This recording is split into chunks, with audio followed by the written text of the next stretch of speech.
à l'aise au volant de leur voiture. Page inter de cette édition. Voilà Hugo Chavez quand il s'agit de parler en public. Ses déclarations ont fait le tour du monde. Voilà, ici se réforme ce journal.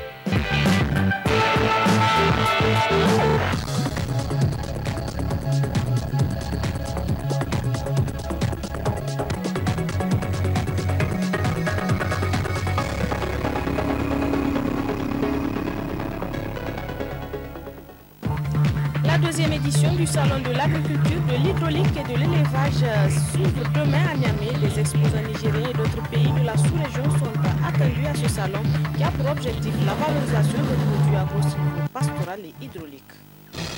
La situation sociopolitique actuelle de notre pays au centre d'un entretien que nous a accordé Sanoussi Tambari Jakou, acteur politique, qui appelle d'ailleurs la classe politique nigérienne à mettre de côté leurs divergences pour une meilleure organisation des élections 2016.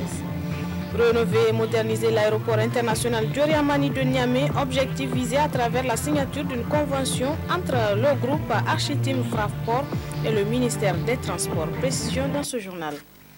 Messieurs, dames, bonsoir, ravi de vous retrouver sur ce plateau pour cette nouvelle édition d'information sur la télévision Dunia. À 24 heures donc de l'ouverture de la deuxième édition du Salon de l'agriculture, de l'élevage et de l'hydraulique, le ministre de l'Agriculture a adressé un message à l'endroit du monde paysan et des acteurs intervenants dans le domaine. Medaji Alambay, que je vous propose de suivre. Monsieur le Président du réseau de chambres d'agriculture, Mesdames et Messieurs, le Niger, à l'instar des autres pays de la CEDEAO, dispose désormais d'un salon de l'agriculture, de l'hydraulique, de l'environnement et de l'élevage. Sahel Niger, un rendez-vous du donner et de recevoir en matière de développement agricole et rural. Sahel Niger est aussi un espace de promotion, de rencontres et d'échanges entre les acteurs et professionnels de l'agriculture, de l'hydraulique, de l'environnement et de l'élevage. Une vitrine pour la promotion des produits agro-sylvo-pastoraux et halieutiques. Un cadre de renforcement des capacités des acteurs économiques et d'organisation professionnelle dans les secteurs de l'agriculture, de l'hydraulique, de l'environnement et de l'élevage. Un cadre d'information et de formation aux innovations dans les secteurs du développement agricole. Mesdames et Messieurs, la première édition du Salon de l'agriculture, de l'hydraulique et de l'élevage Sahel Niger 2014, organisé par le Réseau national des chambres d'agriculture du Niger, RECA, en collaboration avec les ministères concernés et le Haut Commissariat à l'initiative 3N, a été couronné d'un succès éclatant. Cette édition a vu la participation des exposants venus des différentes régions de notre pays et des délégations des pays amis comme le Mali, le Sénégal, le Burkina Faso et la Côte d'Ivoire, dont la délégation était conduite par le ministre des Ressources animales et halieutiques. Ce salon a été l'occasion de démontrer la richesse de l'agriculture nigérienne et l'ingéniosité de nos producteurs. Fort des résultats encourageants enregistrés à l'occasion de cette édition, le gouvernement a institutionnalisé cette manifestation pour se tenir au premier trimestre de chaque année. Mesdames et Messieurs, la deuxième édition, placée sous le thème « Valorisation des produits agro-sylvo-pastoraux et halieutiques locaux », se tiendra du 3 au 8 mars 2015 au palais du 29 juillet de Niamey. Outre les représentants des producteurs, cette manifestation verra la participation des autorités administratives centrales et régionales, des représentants des structures d'appui conseil, de recherche, des opérateurs économiques, des partenaires techniques et financiers, des délégations des ministères de l'Agriculture, de l'Hydraulique, de l'Environnement et de l'Élevage du Burkina Faso, de la Côte d'Ivoire, du Mali et du Togo. Je demande à ces délégations de transmettre à mes homologues ministres de leurs pays respectifs nos remerciements pour l'intérêt ainsi manifeste qu'ils ont pour le Sahel et Niger. Mesdames et messieurs, les principales activités retenues au cours du Sahel-Niger 2015 sont les suivantes. Des expositions et ventes des produits agro-silvopastoraux et halieutiques, des rencontres d'affaires entre les professionnels, des ateliers de présentation des innovations, des conférences thématiques, des concours des produits agricoles et pastoraux. Nous remercions les différents sponsors, notamment la Bagri, le PPAO, PAC 3, PPI Rwamou, le PAZADEM, l'ACAIMA et le PRODEX qui soutiennent la politique nationale de la modernisation de notre agriculture. Nous invitons la population de Niamey et des alentours à sortir massivement pour soutenir nos vaillants producteurs en achetant des produits exposés et en participant aux différentes manifestations prévues. Mesdames, Messieurs, cette deuxième édition du Sahel et Niger est placée sous le haut patronage de son Excellence, M. Brigitte Raffini, Premier ministre, chef du gouvernement. Nous en attendons un succès encore plus éclatant que celui de l'édition 2014. La deuxième édition du Salon de l'agriculture, de l'hydraulique, de l'élevage et de l'environnement Sahel-Niger débutera donc demain, Inch'Allah. Des exposants nigériens et d'autres pays de la sous-région sont attendus. Le comité d'organisation affirme que toutes les mesures sont prises pour un bon déroulement de ce salon, n'est-ce pas, Isidore Banaba et Ibrahim Ide? Pour la deuxième fois consécutive, les acteurs du monde rural vont se rencontrer à Niamey pour échanger, partager leur expérience en matière d'agriculture, d'élevage, d'hydraulique et d'environnement, mais surtout promouvoir les produits agricoles. À quelques heures de ce grand rendez-vous, le comité d'organisation affirme que tout est fin prêt. Cette année, il espère beaucoup plus de visiteurs. Nous pensons que cette année, et nous le souhaitons vivement, va être un salon beaucoup plus riche, beaucoup plus dynamique que celui qui est passé en 2014. Cette année, nous visons des visites jusqu'à 20 000, même 30 000 visiteurs. Donc ça, c'est ce que nous attendons cette année par rapport à l'année dernière où on a eu 20 000. Des exposants viendront d'autres pays comme le Burkina Faso, la Côte d'Ivoire ou encore le Bénin. Le comité d'organisation rassure que des mesures sont prises en vue d'éviter les failles constatées lors de la première édition. Beaucoup de choses peuvent changer parce que même l'année dernière, on n'a pas pu présenter toutes les innovations. Et vraiment, actuellement, tous les acteurs sont encouragés par rapport à l'année dernière. Donc, ils se sont mis pour encore mieux créer beaucoup plus d'innovations que nous allons pouvoir vous montrer demain, Inch'Allah. L'ouverture officielle de la deuxième édition du Salon de l'agriculture, de l'hydraulique, de l'élevage et de l'environnement se déroulera ce mardi 3 mars à partir de 9 h. Le thème retenu est la valorisation des produits agro-silvopastoraux et hydrauliques. L'acteur politique Sanoussi Tambari Jakou s'est exprimé sur la situation socio-politique actuelle de notre pays. Au cours de cet entretien, il est revenu sur le code électoral, la charte des partis politiques et le concassage des partis politiques.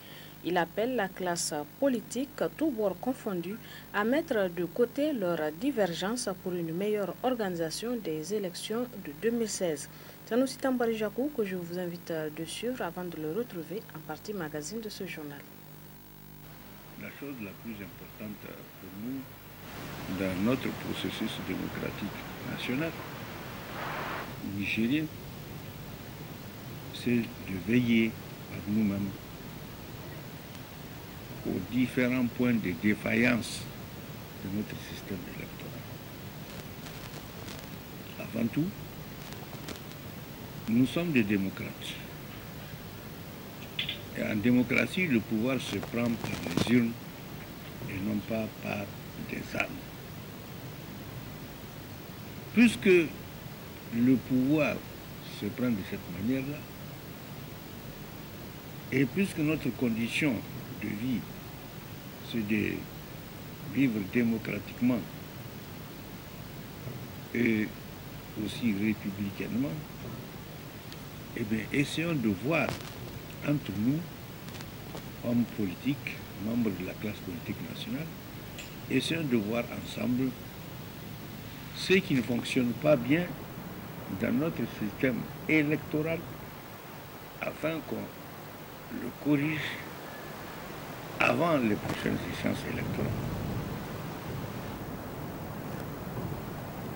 Au lieu que les uns cherchent à menacer les autres, ce qui est une très mauvaise chose et qui ne nous conduira nulle part de bon, au lieu que l'opposition parle d'une éventualité de guerre civile, ce qui est proprement catastrophique, il vaut mieux que nous parlions d'une entente civile et que, ensemble, nous réfléchissions sur les voies et moyens qui peuvent nous conduire à réaliser de bonnes élections. Il y a eu des moments où nous avons mal réalisé nos élections. Elles ont été très mal faites, ces élections-là, surtout en 2010. Année au cours de laquelle 56% des dossiers des candidats pour les élections législatives ont été rejetés. Et beaucoup d'autres dossiers des candidats pour les élections municipales et régionales ont été rejetés aussi sans que les gens s'en aperçoivent, ou sans qu'ils s'en sont aperçus, parce que cela n'avait pas beaucoup d'intérêt national et cela n'a pas fait de bruit. Eh bien, dès maintenant, cherchons à identifier les véritables défaillances de notre système électoral afin de les corriger ensemble au lieu de nous chercher noises les uns les autres et de nous menacer de violences et de... Vous venez là de suivre l'acteur politique Sanoussi Tambari Jakou et vous le retrouverez d'ailleurs en partie magazine de ce journal. Rendez-vous donc en fin d'édition. Les militants du parti politique Convergence pour la démocratie et le progrès CDP Marhaba Bikoum de Tessawa ont tenu une réunion le 28 février dernier. Objectif, mettre en place le bureau de la convergence de base du parti. Plus de précisions avec Alzouma Seni Soumela et Abdelkader Ilyassou.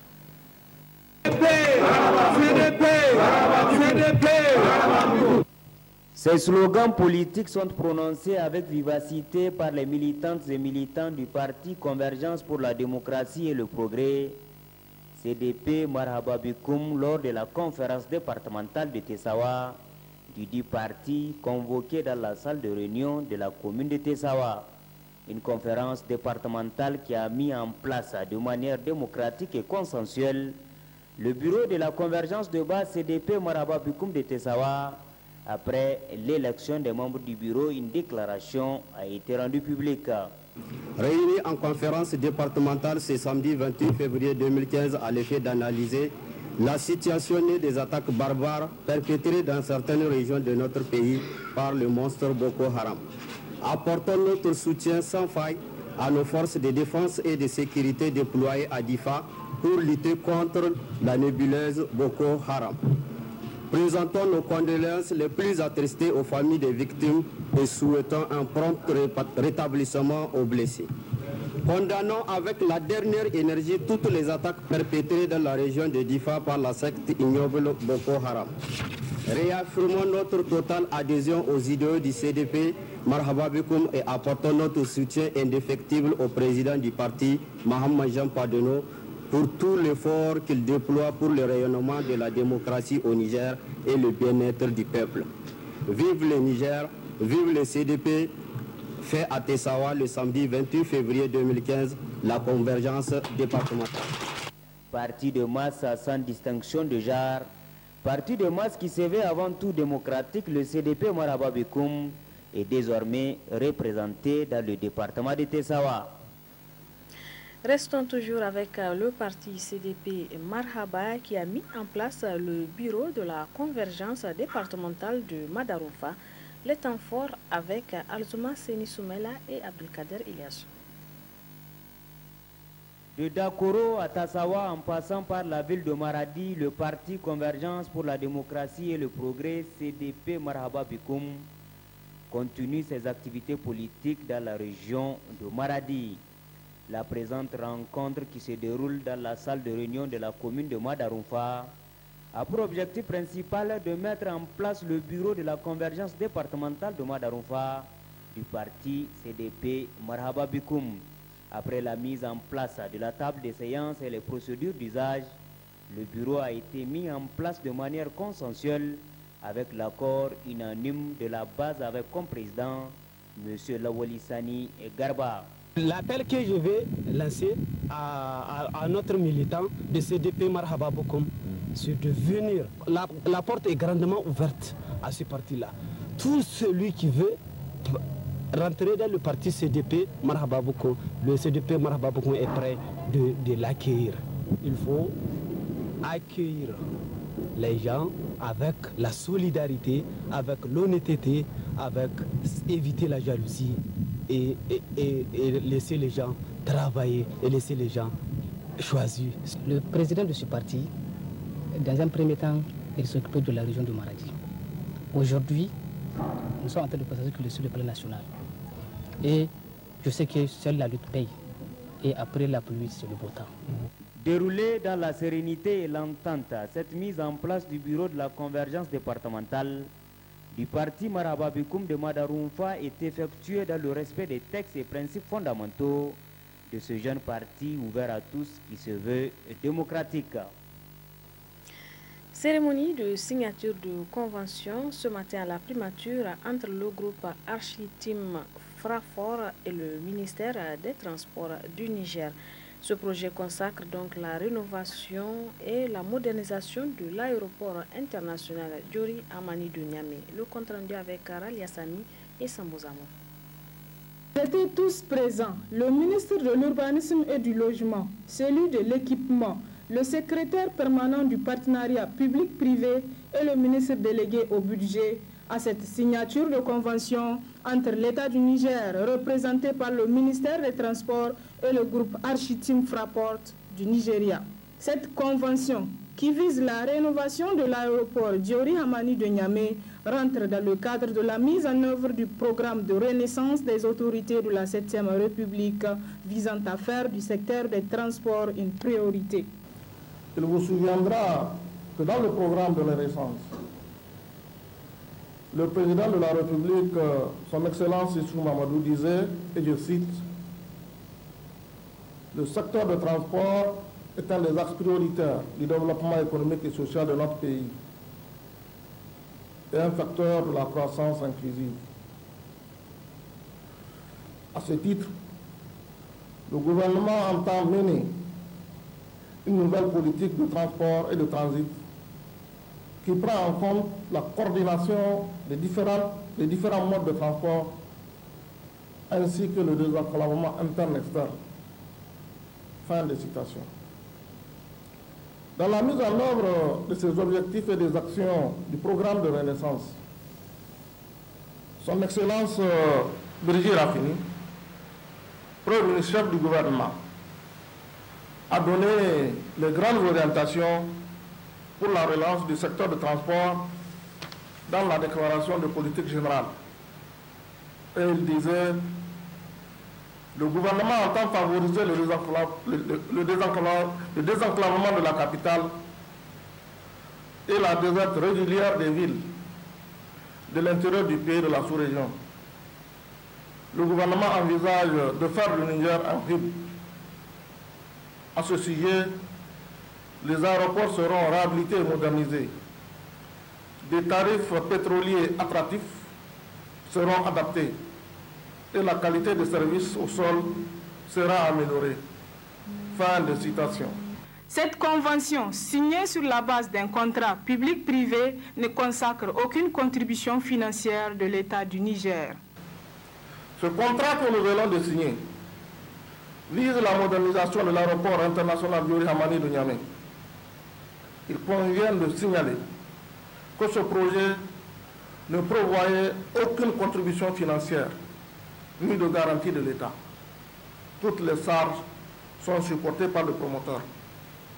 Aussi, je voudrais rassurer le personnel de l'aéroport, toutes structures confondues, qu'aucun poste ne sera touché.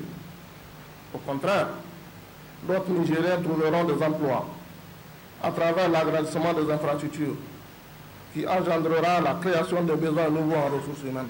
Le groupe Architim Fraport est composé d'architectes et ingénieurs qualifiés qui donnent au groupe une renommée mondiale. Ce groupe entend accompagner le gouvernement de la 7e République dans la réalisation de ces projets sur la base d'un partenariat public-privé avantageux pour chaque partie. Cette convention vient donc à point nommé compte tenu des besoins sans cesse croissants du trafic aérien. La Direction générale des impôts organise depuis ce matin un séminaire sur le comité arbitral des recours fiscaux et mesures de simplification de la réglementation fiscale. Objectif, traiter rapidement les litiges entre opérateurs économiques et l'administration fiscale. Le compte rendu est signé Mariam Soumana sur les images de Idrissa Mahaman. C'est d'améliorer le climat des affaires au Niger que la Direction générale des impôts a initié ce séminaire sur le comité arbitral des recours fiscaux et mesures de simplification de la réglementation fiscale. L'objectif de cette rencontre est de créer un comité qui puisse traiter rapidement et en toute indépendance les litiges qui opposent les opérateurs économiques et l'administration fiscale. Il sera également question de présenter les modalités de traitement des demandes de remboursement de crédit de TVA. Les deux thèmes qui nous réunissent aujourd'hui sont essentiels. Les litiges qui opposent l'administration fiscale et ses usagers sont longs, nombreux. Les recours devant les tribunaux mettent des années pour enfin aboutir lorsqu'ils aboutissent. Face à cette situation, il fallait trouver le moyen de raccourcir les délais et permettre à l'État, comme aux entreprises, de trouver une issue rapide. Les entreprises doivent connaître rapidement l'issue des contentieux qui les opposent à l'administration fiscale. L'État doit pouvoir mettre en recouvrement rapidement ses créances valides. À ce titre, le CARFI est une nouvelle institution qui nous appartient de faire vivre. Ce comité devra être crédible, ce qui suppose une totale impartialité. C'est à ce prix qu'il apportera une réelle amélioration dans le règlement des litiges. Le comité sera paritaire et chacun devra s'y sentir à l'aise. Toutes les parties y seront représentées afin de garantir l'impartialité des décisions et l'objectivité des débats. Procédant à l'ouverture de ces assises, le ministre des Finances a salué l'initiative de la DGI qui vise à développer des synergies entre l'administration financière et la société civile. La Direction générale des impôts a un rôle important à jouer et je félicite le directeur général des impôts, pilote de cet ambitieux projet civisme fiscal et développement, ses collaborateurs ainsi que la coopération française qui les appuie pour leur implication dans des actions qui doivent modifier en profondeur la relation entre l'administration fiscale et les citoyens. Vous noterez que depuis la fin de l'année dernière, la Direction générale des impôts multiplie les rencontres afin de créer un cadre de concertation avec la société civile et les acteurs économiques. Elle souhaite moderniser son partenariat avec les citoyens et les entrepreneurs et l'on ne peut que s'en féliciter. De ce séminaire de 3 jours sortiront des recommandations et des conclusions qui permettront d'améliorer le climat des affaires au Niger.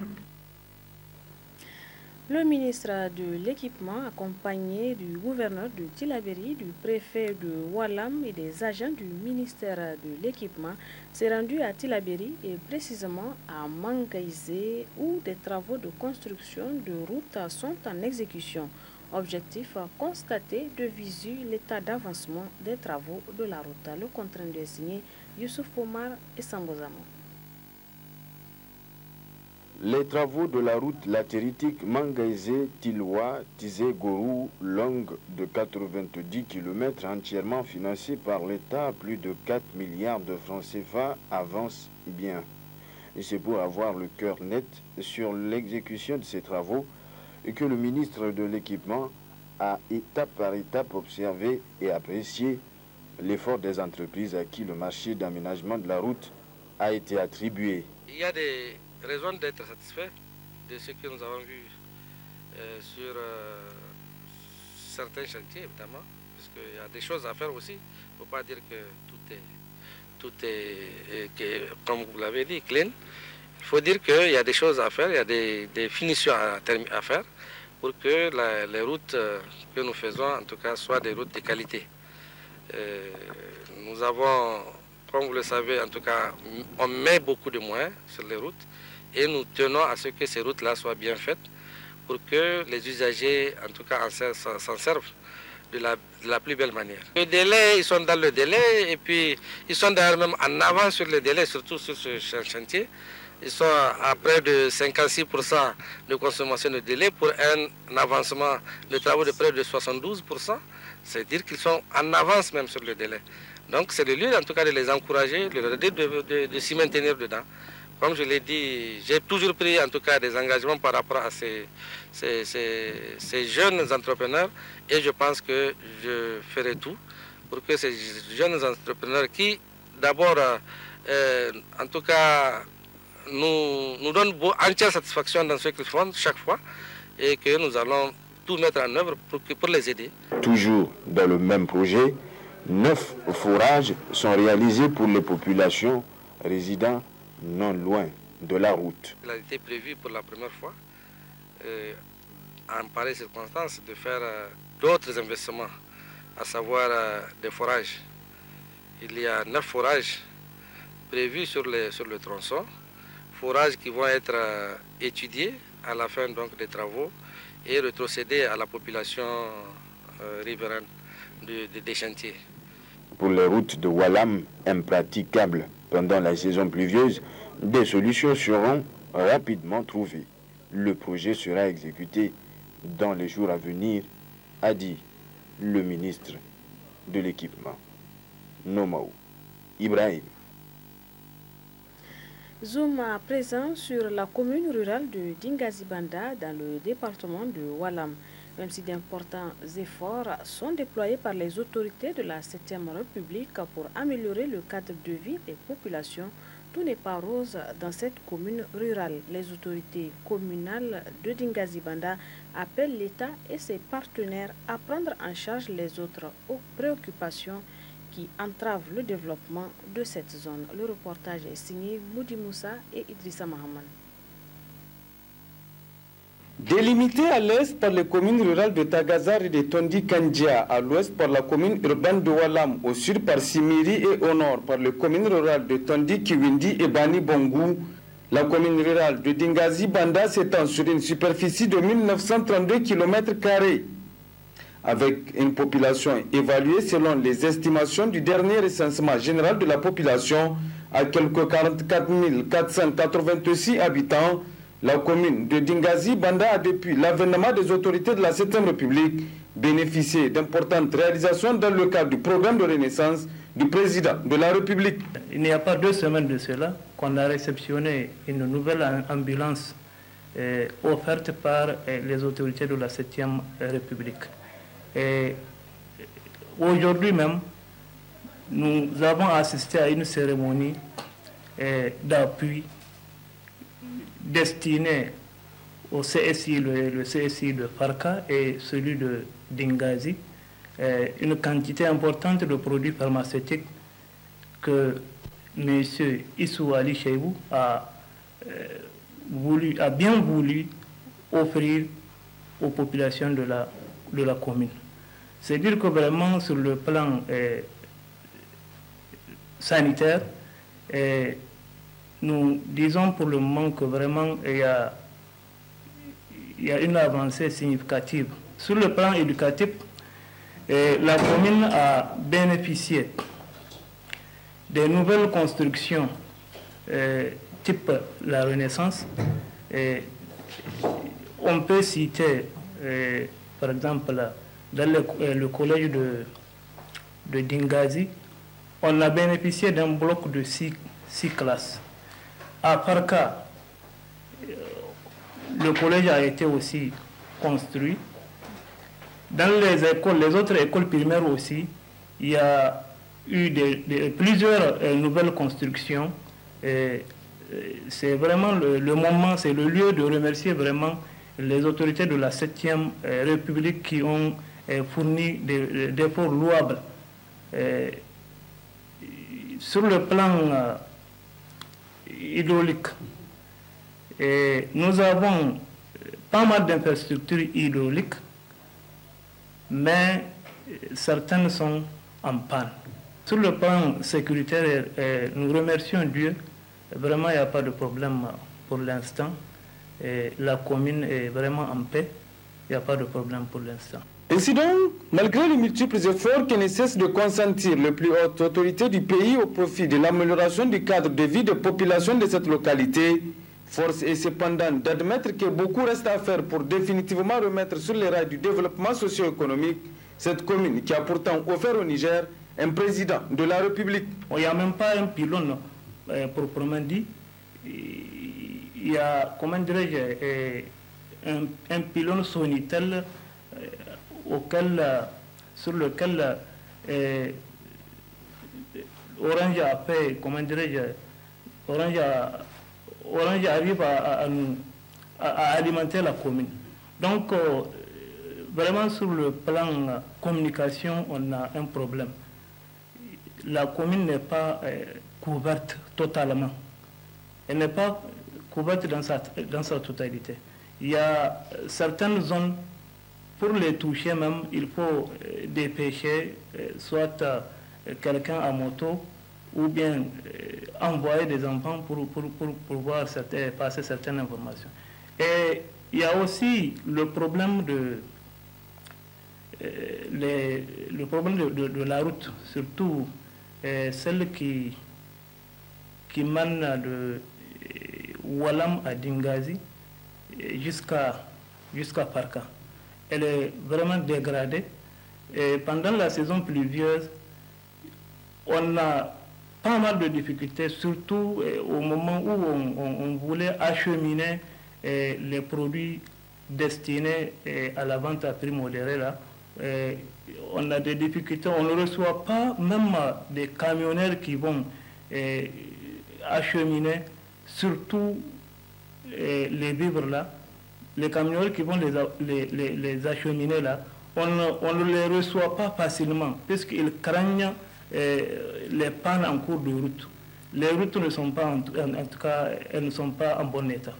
Manque d'électricité, problème de réseaux routiers et téléphoniques, telles sont les préoccupations les plus pressantes auxquelles les populations de Dingazi Banda souhaitent des réponses adéquates auprès de l'État et de ses partenaires pour être au diapason des communes qui comptent dans le développement sur tous les plans du pays. Ouverture ce matin à Kolo d'un atelier d'harmonisation des outils de collecte des données statistiques du ministère des Transports. L'atelier vise à renforcer les capacités des cadres du ministère dans la production et la transmission des données statistiques. C'est Nimekido Jibril et Issa Hassan pour d'autres précisions. Il s'agit pour le ministère des Transports de renforcer les capacités de ces cadres dans la production et la transmission des données statistiques à travers cet atelier.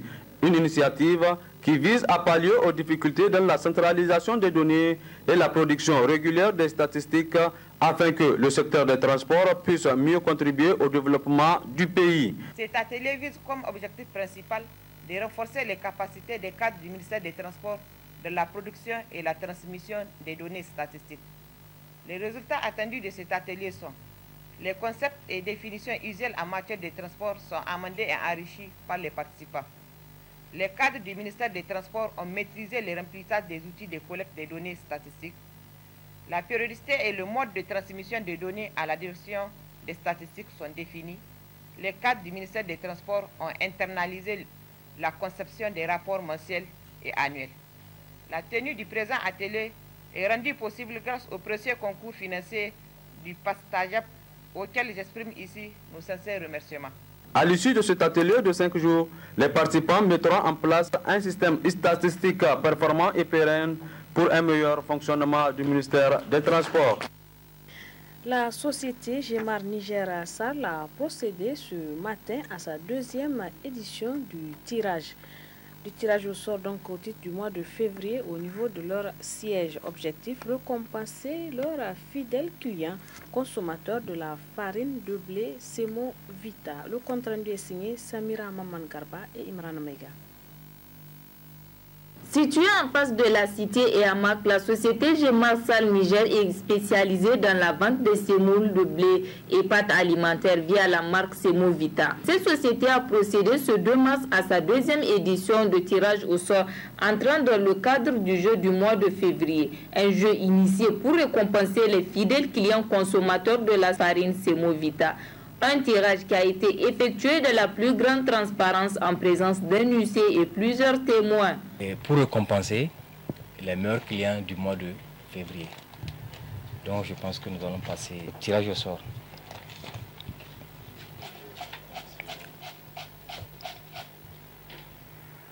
Voilà.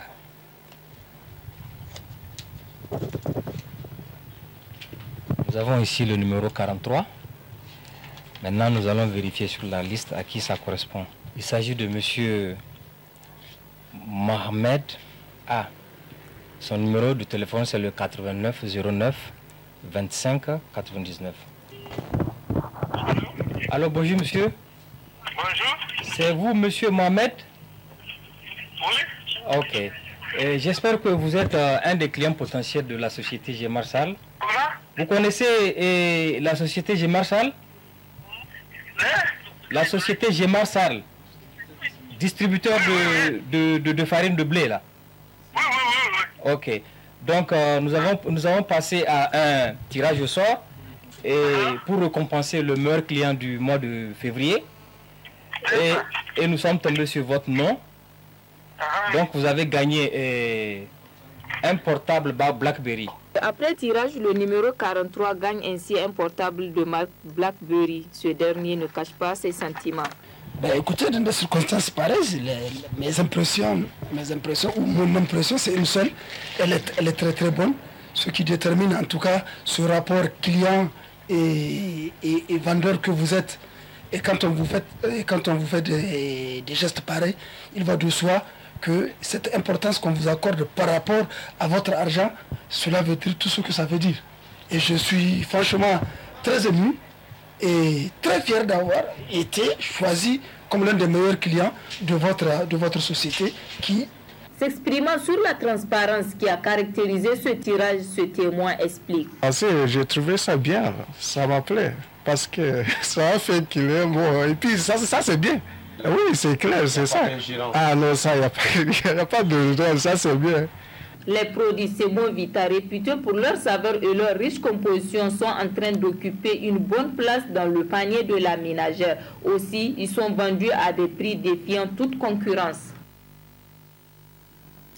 Les étudiants de l'Institut pratique de santé publique d'Agadez ont accueilli leurs camarades de l'IPSP de Niamey, IPSP de Maradi ainsi que ceux de l'École nationale de santé publique de Zender. En marge de cette rencontre, une opération don de sang au centre hospitalier régional d'Agadez a donc eu lieu. Le compte rendu est signé Ibrahim Oumarou et Babale Amazaghi. Selon de l'IPSP d'Agadez qui ont abrité la rencontre d'échange entre étudiants IPSP Agadez, IPSP Maradi et Niamey et étudiants IPSP Zander.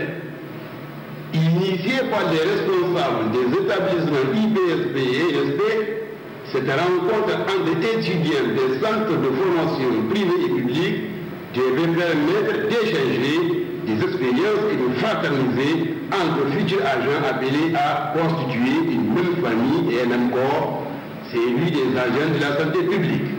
En marge de cette rencontre, les étudiants du secteur de la santé ont profité pour faire un don de sang au CHR d'Agadez. En tant qu'agent de santé d'abord, on doit donner l'exemple. Donc on voit très bien qu'il y a certaines populations, certains habitants qui refusent de donner de sang. Donc je crois qu'en tant que nous futurs agents, si maintenant nous nous engageons dans cette lutte à donner nos sangs, je crois que c'est une très bonne idée. Et si nous avons donné nos sangs, c'est pour que ça puisse contribuer à ces gens-là qui auront besoin de sang. Parce que on peut amener à titre illustratif un accidenté, bien qu'une femme peut accoucher et elle peut en manquer du sang. Donc je crois, si même aujourd'hui dans cet hôpital, on trouve un cas grave qui nécessite de sang, je crois que n'importe quel groupe Résus de sang qu'il lui faut, je crois qu'il va l'avoir tout simplement grâce à cette initiative. Donc je disais tantôt que nous sommes très ravis de recevoir la visite de l'INSP de Zander de l'IPSP pour un don de sang.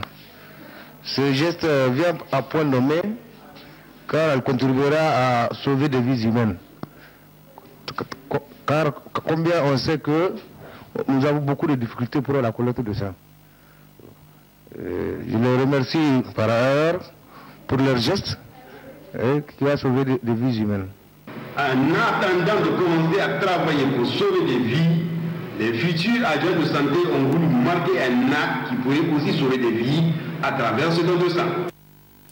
Du 26 au 27 février dernier, la commune rurale de Hawandawaki a abrité la fête annuelle des éleveurs Peul de la bande sud de la région de Maradi, dénommée Dunaru Hawandawaki. Cette fête culturelle riche en couleurs a été officiellement lancée par le ministre de l'élevage.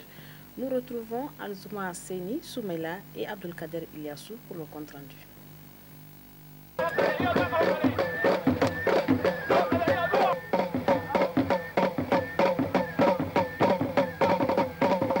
Grande rencontre annuelle axée autour des valeurs de la culture des éleveurs Peul de la bande sud de la région de Maradi. La première édition du festival Unaru Hawandawaki s'est déroulée du 26 au 27 février 2015 dans la commune rurale de Hawandawaki, un site agro-pastoral sous les thèmes agriculture, élevage et diversité culturelle au service de la paix et du développement.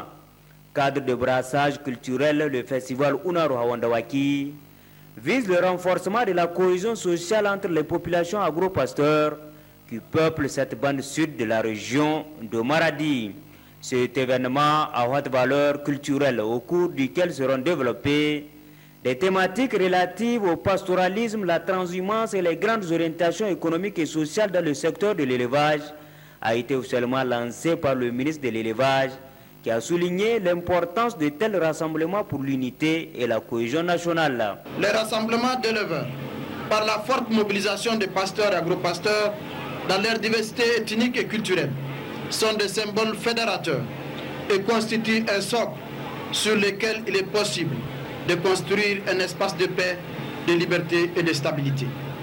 Vous me permettrez alors de féliciter et remercier très sincèrement le promoteur de cette fête pour la précieuse contribution qu'ils apportent au processus de renforcement de la cohésion sociale et de la consolidation de la paix dans notre pays. Ces manifestations socio-culturelles sont également considérées comme facteurs d'intégration et de cohésion sociale dans cette zone à vocation agro-pastorale par le premier responsable de la région de Maradi. Cette rencontre représente une grande opportunité pour les éleveurs qui, à l'occasion, organisent plusieurs manifestations socio-culturelles, dont, entre autres, des séances de sensibilisation des communautés sur des thèmes aussi divers que variés qui entrent dans le cadre de leur participation active aux actions touchant leurs intérêts en particulier et celui de la nation en général. L'élevage est pratiqué par environ 87% de la population de la région de Maradi.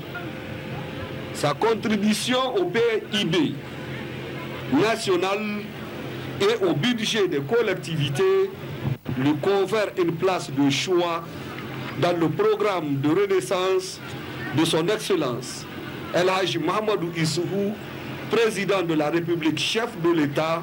Pour les promoteurs de l'événement, à l'occurrence le président du conseil régional de Maradi, Pat Bala, ressortissant de la commune et l'association pour la redynamisation de l'élevage au Niger à Rennes, Unaru est une fête longtemps méritée par les éleveurs de la commune rurale de Hawandawaki. La première édition de Unaru Hawandawaki, à l'instar de toutes les fêtes des éleveurs, est un rendez-vous du donner et du recevoir qui donne l'occasion aux autorités de s'entretenir avec les populations sur leurs préoccupations en vue de leur trouver des solutions idoines. Cette fête, comme l'indique le terme si haut énoncé, se veut être un creuset de réflexion et d'échange entre les communautés d'agriculteurs et d'éleveurs qui peuplent depuis la nuit des temps la commune rurale de Hawandawaki.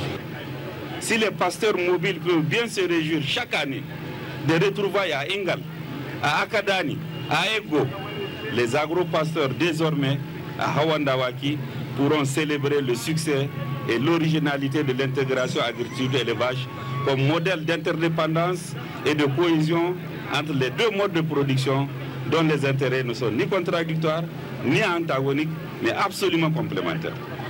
AREN, en tant qu'association des éleveurs pasteurs et agro-pasteurs, est dans son rôle de faire la promotion de la culture pastorale et agro-pastorale. Marqué par des courses de chevaux et de chameaux, de diverses pratiques culturelles comme le charreau, des concours de beauté et défilés traditionnels, la première édition du festival Unaru Hawandawaki a été à la hauteur des attentes de l'ensemble des acteurs. Les 3 premiers gagnants de chaque discipline ont été récompensés par des prix d'encouragement assurés par les principaux sponsors de la fête. En marge de cette rencontre culturelle, le ministre a officiellement remis les clés de l'ambulance médicalisée offerte par l'État au CSU de la commune de Hawandawaki. Une ambulance accompagnée par un lot de médicaments donnés gracieusement par le président du conseil régional de Maradi. Et puis, comme annoncé, la partie magazine de ce journal est consacrée à l'entretien que nous a accordé l'acteur politique Sanoussi Tambari-Jakou, un entretien qui porte sur le code électoral, la charte des partis politiques et le concassage des partis politiques. Dans cet entretien, il appelle l'ensemble de la classe politique nigérienne à mettre de côté leurs divergences. On l'écoute. La plus importante pour nous dans notre processus démocratique national nigérien, c'est de veiller par nous-mêmes aux différents points de défaillance de notre système électoral. Avant tout, nous sommes des démocrates. Et en démocratie, le pouvoir se prend par les urnes et non pas par des armes.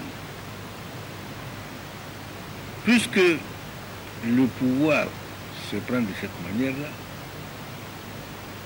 et puisque notre condition de vie, c'est de vivre démocratiquement et aussi républicainement, eh bien, essayons de voir entre nous, hommes politiques, membres de la classe politique nationale, essayons de voir ensemble ce qui ne fonctionne pas bien dans notre système électoral afin qu'on le corrige avant les prochaines échéances électorales. Au lieu que les uns cherchent à menacer les autres, ce qui est une très mauvaise chose et qui ne nous conduira nulle part de bon, Au lieu que l'opposition parle d'une éventualité de guerre civile, ce qui est proprement catastrophique, il vaut mieux que nous parlions d'une entente civile et que, ensemble, nous réfléchissions sur les voies et moyens qui peuvent nous conduire à réaliser de bonnes élections. Il y a eu des moments où nous avons mal réalisé nos élections. Elles ont été très mal faites, ces élections-là, surtout en 2010. Année au cours de laquelle 56% des dossiers des candidats pour les élections législatives ont été rejetés. Et beaucoup d'autres dossiers des candidats pour les élections municipales et régionales ont été rejetés aussi sans que les gens s'en aperçoivent, ou sans qu'ils s'en sont aperçus, parce que cela n'avait pas beaucoup d'intérêt national et cela n'a pas fait de bruit. Eh bien, dès maintenant, cherchons à identifier les véritables défaillances de notre système électoral afin de les corriger ensemble au lieu de nous chercher noises les uns les autres et de nous menacer de violences et de guerres civiles. Je vais vous dire pour ma part, les défaillances que je considère comme étant trop grossières pour qu'on les laisse passer. Eh bien, à l'occasion de la confection des dossiers des candidats pour les élections, qu'elles soient locales ou législatives, locales c'est-à-dire municipales et régionales. Et bien, à cette occasion-là, on constitue des dossiers qui sont déposés à plusieurs niveaux du processus administratif de notre pays. Et à ce niveau-là, des correctifs doivent y être amenés. Malheureusement, ces correctifs ne sont pas souvent faits. Regardez par exemple, le code électoral nous dit que lorsque des dossiers sont constitués, par exemple pour les élections législatives, on dit la déclaration des candidatures doit être déposée au ministère chargé de l'administration territoriale 45 jours calendaires au moins avant le scrutin pour les élections législatives. 45 jours. Elles doivent être déposées dans un premier temps au chef-lieu d'arrondissement, c'est-à-dire au chef-lieu départemental actuellement, au chef-lieu d'arrondissement du département ou de la région, dont dépend la circonscription électorale selon le cas, au moins 87 jours calendaires avant le scrutin pour les élections régionales, départementales et municipales. Pour les législatives, je vous ai dit 45 jours. Le dépôt des candidatures aux élections présidentielles, législatives, régionales, départementales et municipales se fait par les candidats. Et puis ensuite, on vous dit, l'autorité administrative qui reçoit la déclaration des candidatures la registre et procède à un examen des pièces fournies. S'il est constaté des pièces manquantes dans les dossiers, il est donné la possibilité aux déposants de régulariser ceci avant l'expiration du délai prévu par l'article 12. Alors, écoutez, imaginez-vous ceci. Quand nous constituons des dossiers pour les élections législatives,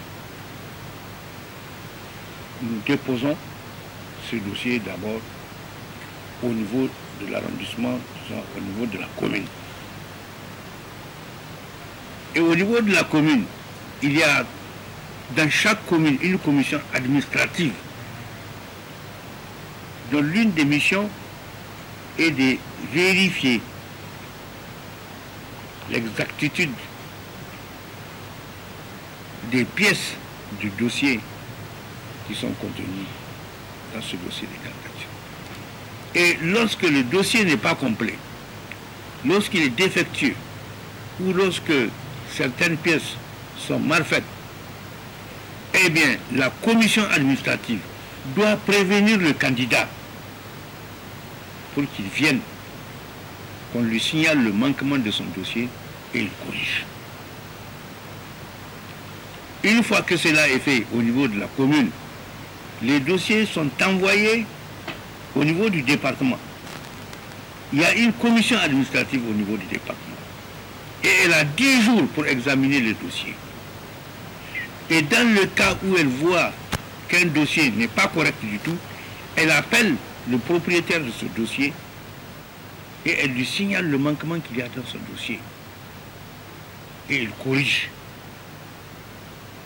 Eh bien, partout à travers le pays, au niveau de tous les départements, dans toutes les commissions administratives, on doit faire ça. Les commissions administratives départementales ont 10 jours pour vérifier de la sincérité du dossier. Et une fois qu'elle a vérifié et qu'elle trouve que tous les dossiers sont bons, c'est seulement en ce moment-là qu'elle les laisse passer à la région. Alors, comment se fait-il que des commissions administratives laissent passer des mauvais dossiers à la région? Si des mauvais dossiers arrivent à la région, c'est de la faute de qui principalement? C'est de la faute de la commission administrative du département. Pourtant, ça se fait. Voilà ce deuxième niveau de contrôle.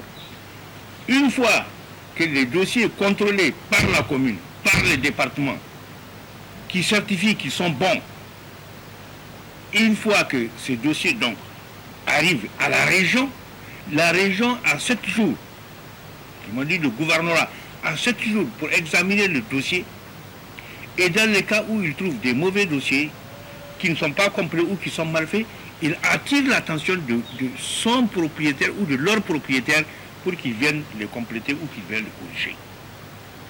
Et par conséquent, la région ne doit pas laisser passer le dossier, continuer le dossier, si elle trouve qu'ils sont défectueux.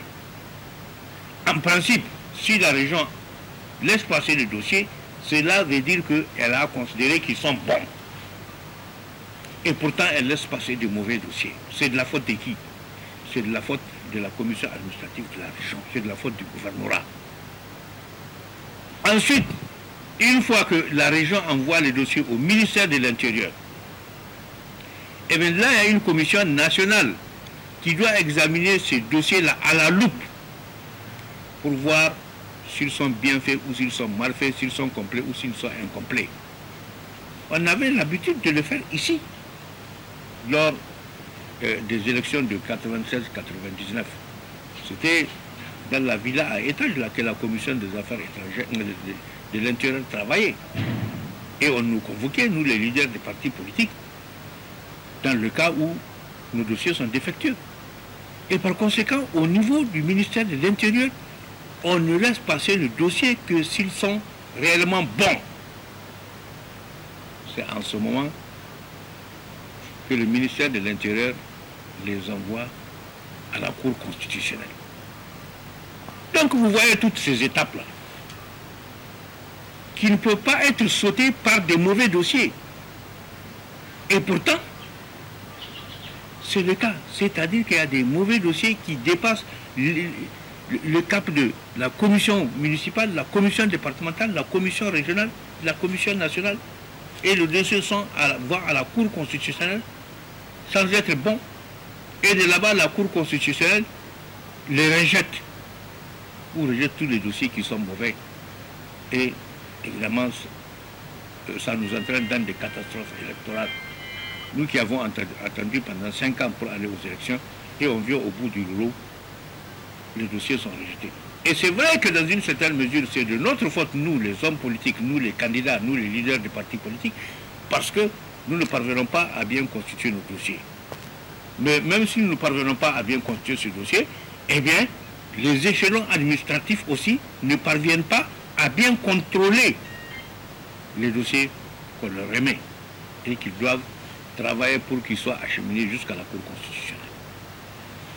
Eh bien, si les dossiers arrivent à la Cour constitutionnelle, pourquoi on ne mettrait pas dans la loi portant code électoral qu'à ce niveau aussi, si la Cour constitutionnelle constate que des dossiers sont mal faits, au lieu de juger et de les rejeter et de créer des problèmes à leurs propriétaires, pourquoi on ne mettrait pas dans la loi qu'au niveau de la Cour constitutionnelle aussi, on doit donner à cette Cour un certain temps afin qu'elle puisse appeler les propriétaires des dossiers défectueux pour qu'ils les corrigent. Mais on ne le fait pas. Une fois que les dossiers sont introduits au niveau de la Cour constitutionnelle, c'est fini, on n'y a plus accès. C'est comme une copie d'examen où tu as bien fait, où tu as mal fait, qui sera corrigé à ce niveau-là et ensuite sanctionné. Mais non, nous ne pouvons pas nous entraver nous-mêmes, nous ne pouvons pas nous-mêmes nous créer les conditions de rejet de nos dossiers. Non, il faut absolument que dans le code électoral, qu'on inscrive que la Cour constitutionnelle, elle aussi, elle a quelque part une commission qui serait chargée de vérifier les dossiers et si elle en trouve qui sont défectueux ou qui sont incomplets, elle prévient en ce moment-là leurs propriétaires, au singulier ou au pluriel, pour qu'ils viennent les prendre et les corriger. Moi, je pense que c'est là une bonne proposition que nous pouvons retenir tous ensemble dans le code électoral avec lequel nous allons partir aux élections de 2016. Nous avons encore un an pour pouvoir corriger nos textes. Et nous devons faire vite parce que il y a une directive de la CEDEAO qui dit qu'on ne touche à aucun texte à caractère électoral ou qui entre dans le cadre des élections, on ne touche à aucun texte 6 mois avant le scrutin. Donc si les élections nigériennes doivent commencer en février 2016, eh bien 6 mois avant février 2016, on ne peut faire aucune modification d'aucun texte, ni la Constitution, ni le code électoral, ni la charte des partis. Ce qui doit être fait, eh bien avant ces 6 mois-là. C'est-à-dire que maintenant, nous avons devant nous les mois de mars, avril, mai, juin, juillet, août. Eh bien, d'ici août, nous avons devant nous une session ordinaire de l'Assemblée nationale, la première session ordinaire de l'Assemblée nationale, qui du reste est la session des lois, et qui se déroule en mars, avril et mai, pendant 90 jours. Donc, si nous voulons vraiment corriger notre code électoral et notre charte des partis politiques, si nous voulons les extirper de toutes les défectuosités qui nous amènent dans des catastrophes, eh bien c'est dès maintenant que nous devons le faire. Et nous devons le faire entre nous, tous les hommes politiques, ceux de la majorité, de l'opposition et non affiliés.